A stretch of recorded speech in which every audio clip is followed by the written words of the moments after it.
Good morning, everyone. So today's topic is going to be why do we want to go do everything on our own? And I really want you to think about that for a minute because this is kind of a big deal to me. And I personally have struggled with this because one of the biggest things that I have noticed myself doing over the years, and because I have had some success in real estate and real estate investing, is I've always wanted to do everything by myself. I could trust myself to get the deals done. I could trust myself to put in the money or come up with the creative financing or all of those strategies. I was able to make it happen. So in the beginning, it really wasn't that big of a deal because I was still just beginning to build and to scale, and it's scary when you have to depend on other people. So I do want to, let's chat about this a little bit and see what it means. So here's the hard truth about all of this. We as smart individuals, we believe that we can figure every single thing out on our own. It's not going to be an issue. And so if something does pop up, we know we're going to be able to figure it out. But here's the problem when we start thinking that way. We start having delays and missed deals. We start getting exhausted and burning out, and we our growth actually starts to slow down.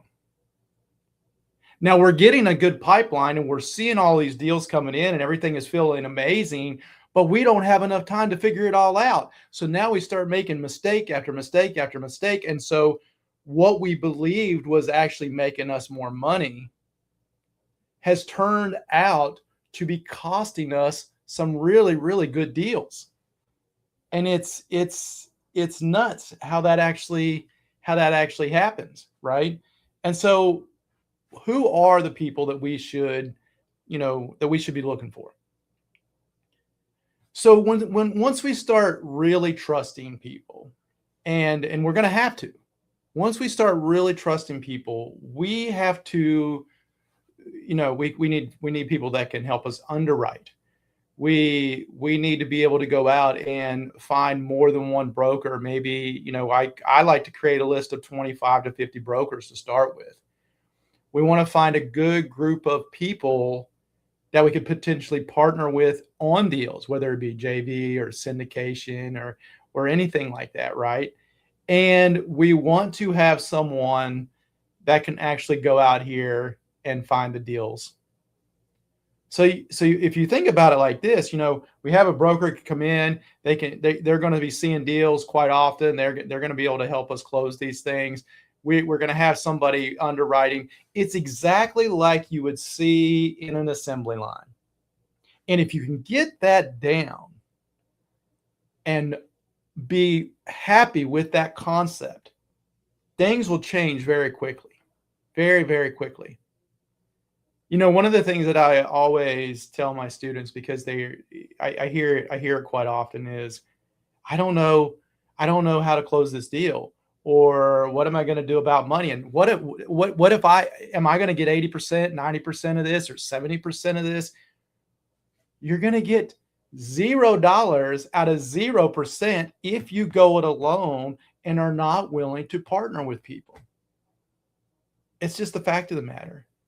Yes, in the beginning, you may find one or two deals and be able to close those. And you're going to feel amazing, but sooner or later, you will run out of money. It's going to happen. And then what do you do?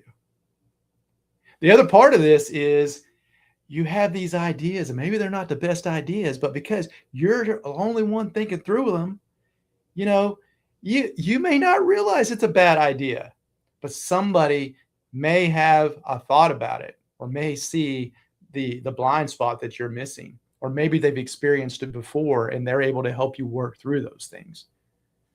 Don't be afraid to have a partner. Okay. Now, why do smart people fail?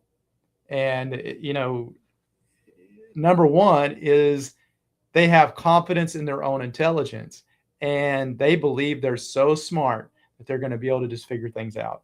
And, Maybe 90% of the time that's true. But what about that 10% of the time it costs you 100 or 200 grand or $1 million, depending on what size deal you're looking at? Now, some of us have the fear of looking inexperienced to somebody that has more experience than us. There's somebody with more experience than every single one of us, no matter what level we're playing on. We do not need to compare ourselves to other people. We are fighting our own game. We're advancing on our own terms. We're getting better every single day. And as long as we're good with that, it's going to be okay. Let me give you a story. When I was younger, I used to play a lot of chess, and I felt really, really good about it. Defeated a lot of people, and then all of a sudden, I quit playing. And when I say played a lot, I mean thousands of games from the age of 7 or so until 18. Okay, 18 or 19, maybe even 20. And I remember I was about 35, 36 years old, and I decided to go play in a club one day because I was like, I might want to get back into it. I went to the club and I just got pounded, and I was so mad because I felt stupid, inexperienced. And I had enjoyed when I was younger and I was winning all those matches, and it was just like I had completely forgotten how to play the game. And a few months back, I decided, hey, I'm going to get back into it. And I had started from scratch. And I literally, when I say started from scratch, I went out, I got books. I started getting tons and tons of books and was like, I'm going to learn how to get really, really good at this game. And I set myself a goal, and I decided it was going to be okay to make mistakes. And I was going to iterate through those, and I was going to get better. What's another thing that we fall into? Control issues. We feel like if we have a partner and we still can't let go of the control, and we don't trust their decisions. We don't trust what they're telling us. We have to be able to trust. That's the strength of a partnership. We have to be able to trust, and we have to be able to see our own flaws. Another reason that people don't like to do it is they've had bad experiences in the past. We've all had bad experiences in the past. We got to get by. We got to get through this. Forget about all that mess. Okay. We cannot get stuck on that. Now, the real cost of going solo is we're going to miss deals. We're going to grow much slower. We are going to make bad decisions. We're 100% going to have burnout. The person that is working with a team will exponentially surpass the person that's working by themselves. Don't forget that. Now, what are some of the things that a successful investor does? They start a team early. They leverage the strengths of the individuals on the team, and they move very, very fast. It's going to allow them to build momentum. They're going to start gaining more and more confidence. They're going to gain more exposure. They're going to see more things across the board. That's going to allow them to become a much better investor over time. All right. So keep in mind that real estate is not a solo sport. Okay.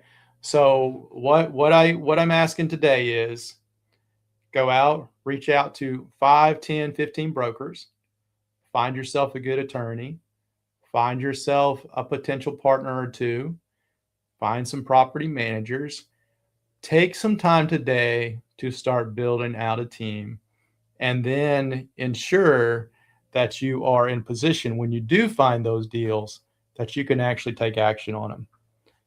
Appreciate everybody attending today, and I shall see you next time on The Bounce.